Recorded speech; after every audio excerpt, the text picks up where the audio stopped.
तसं तर कार्यकर्ता म्हणून माननीय मोदीजींना पाहण्याचा, त्यांना अनुभवाचा अनेक वेळा प्रसंग आला.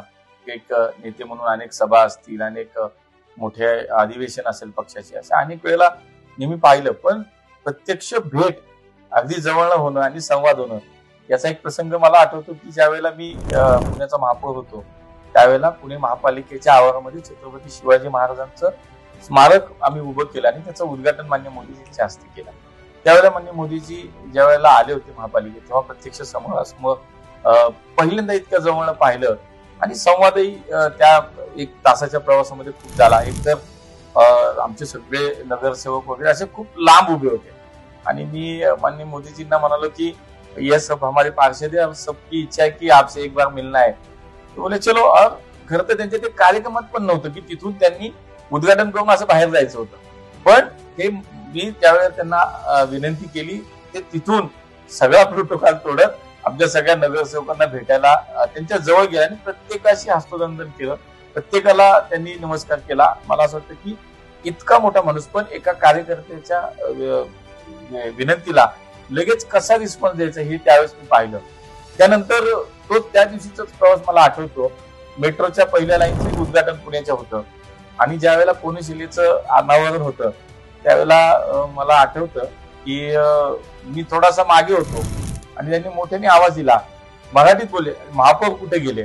मला एकदम घाबरल्यासारखं झालं की अरे मी तर काही संबंध नाही, पहिल्यांदा इतकं जवळ भेटतो, तिथे एक वेगळं दडपण होतं.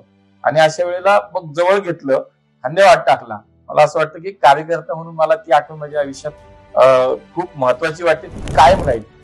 दुसरा एक प्रसंग मला जो आठवतो, ज्यावेळेला लोकसभेची निवडणूक झाली आणि मला पुणेकरांनी काम करायची संधी दिली, निवडून दिलं आणि पहिल्यांदा दिल्लीत गेलो. माझ्यासाठी दिल्लीच नवीन होती. म्हणजे खरं तर मी कधीच दिल्लीला लोकप्रतिनिधी म्हणून जाण्याचा काही कधी संबंध नाही. पहिल्यांदा निवडणूक लढली, निवडून आलो लोकसभेची आणि दिल्लीला गेलो आणि सेंट्रल हॉलमध्ये भारतीय जनता पार्टीच्या सर्व खासदारांना एकत्रित केलं गेलं होतं आणि त्यावेळेला माननीय मोदीजींना पक्षाचा नेता म्हणून निवड जाहीर होणार होती. तर आम्ही सगळे तिथे बसलो आणि तो नेता निवड झाली आणि सगळेजण मोदीजींना भेटून नमस्कार करून निघत होते आणि मी जवळ गेलो, नमस्कार करायला गेलो तर मोठ्याने आवाज दिला, काय म्हणताय पुणेकर. मला नवल वाटलं, खांद्यावर हात टाकला, थाप दिली आणि काय म्हणताय पुणेकर. म्हणजे आता खरं तर मी सातत्यानं वेगवेगळ्या काही ना काही मिटिंग्स असतील, दौरे असतील, किंवा काही दोन्ही मिनिस्ट्रीचे काही ना काही कार्यक्रम असतील तर मोदीजींची सातत्याने भेट होती. पण मला माझ्या आयुष्यात कायम लक्षात राहणाऱ्या ह्या 2 भेटी आहेत, 2 प्रसंग आहेत, ते मात्र मी खरंच कधी विसरू शकणार नाही. मेरे गले की चिंता रहती है. I have a problem with my throat और शायद थोड़ी हेरिडिटरी भी है फैमिली में, और या ज़्यादा बोलता हूँ उसके लिए हो गया. क्योंकि पर प्रधानमंत्री जी नोट करते हैं और देखते हैं कि मैं पानी बहुत पीता हूँ, गले में खराश रहती है, तो मुझे समय समय पे चिंता करते रहते हैं. पहले उन्होंने कहा कि गर्म पानी पियो, फिर ध्यान आया उनको कि उससे नहीं, क्योंकि वो देखते थे मेरा गर्म पानी अलग आता था मीटिंगों में एंड ऑल, कि ध्यान आया, हुआ नहीं.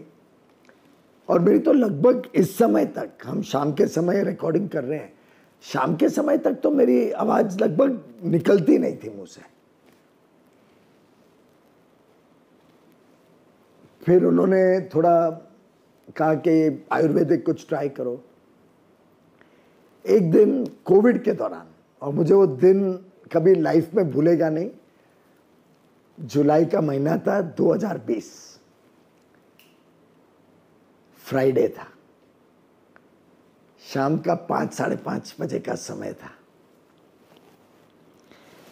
साहब बैठे थे अपने टेबल पे और अपना सोशल डिस्टेंसिंग जो देश का कानून था उसके हिसाब से मैं बैठ के अपनी कुछ चर्चा कर रहा था, मार्गदर्शन ले रहा था, कुछ रिपोर्टिंग कर रहा था. हमारी मीटिंग चली लंबी और स्वाभाविक रूप से मैं पानी पीते रहा, थोड़ी गले में तकलीफ थी. सडनली प्रधानमंत्री जी कहते, पीयूष तुमको एक गला ठीक करना है. कहा सब ऑफ कोर्स, सबसे बड़ी चीज होगी मेरा गला ठीक हो जाएगा. सेज मेरी बात मानोगे. मैं कहा ऑफ कोर्स मानूंगा, आप कहेंगे तो। He says, तुम प्राणायाम करो, योग पे ध्यान दो, योग करना शुरू करो, योग में आपके आवाज के सोल्यूशन निकलेगी। मैं कहा सर पक्का, मैं देखता हूँ कोई योग टीचर को करता हूँ and I will start yoga. और फिर हम अपनी बाकी बातों में, ऑफिशियल बातों में बिजी हो गए।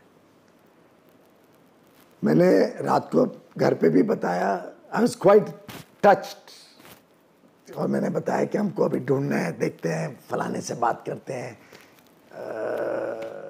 कोई योगा टीचर को लाते हैं ना। बात हुई, रात को खत्म हो गई। अगले दिन सुबह सुबह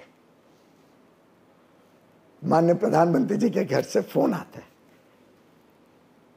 अब आप सोचिए कोविड, और वो जुलाई ऑफ 20, तो 5,000 मुश्किलें थी, और प्रधानमंत्री के नाते उनके सामने कितने हजारों विषयों की चिंता होगी। सुबह सुबह फोन आता है कि તમે ઘરે છો? मैं सर અત્યારે तो घरे छो, उनके सहयोगी ने कहा। मैं कहा ही सेड के તમે થોડું સમય ફ્રી છો? I said हाँ घरे छो, કેવું ને શું? તો એ સાહેબને કીધું છે કે આચાર્યજીને તમારા ત્યાં મોકલવાનું છે, તમે યોગ કરવા માંગો છો। I got taken aback absolutely। अब यहाँ तक तो बात समझ में आती है कि पीयूष तुम योग करो, पर तुम्हें योगा टीचर भी दिलाने का काम इस देश के प्रधानमंत्री का या मेरे नेता का नहीं था।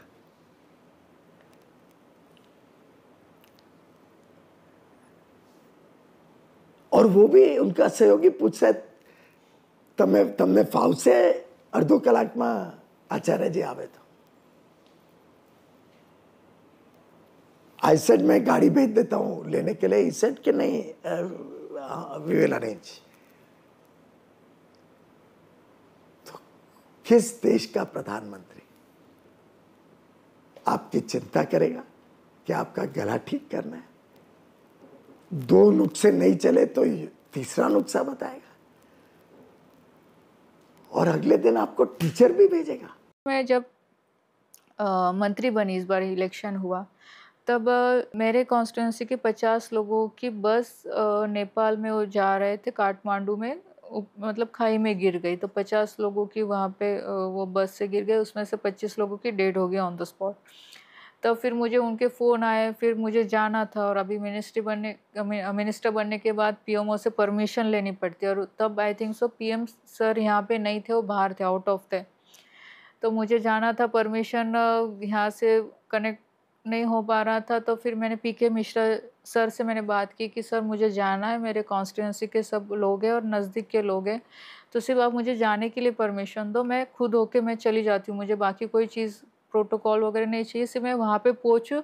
एटलीस्ट उनको ये तो रहेगा कि चलो हमारा सांसद कोई तो भी आया, क्योंकि लैंग्वेज कम्युनिकेशन का प्रॉब्लम आता है, लोग डर जाते हैं। तो फिर वो बोले मैं पीएम सर से बात करता हूँ और आपको बताता हूँ। फिर उनका 10 मिनट में मुझे फ़ोन आया कि आप निकलो, आप जाओ, बाकी की पूरी व्यवस्था हम करते हैं। तो मुझे बहुत आश्चर्य लगा। दूसरे दिन उन्होंने मेरे साथ यहाँ से दिल्ली से हमारे जो नेपाल के एम्बेसडर हैं उनको मेरे साथ भेजा उन्होंने। मैं वहाँ पे पहुँचती हूँ, तब तक सभी नेपाल के गवर्नमेंट के सभी ऑफिसर वहाँ पे हॉस्पिटल में थे। हमारे जितने भी पेशेंट थे उनका पूरा रिपोर्ट वगैरह सब निकाल के उन्होंने रखा था कि किसको क्या प्रॉब्लम है, कब ऑपरेशन होगा, कैसे होगा। जो डेड हो चुके थे उनके पोस्ट मॉर्टम पीएम करके मुझे 4 घंटे में उन्होंने मेरी सब बॉडी मेरे इसमें दी।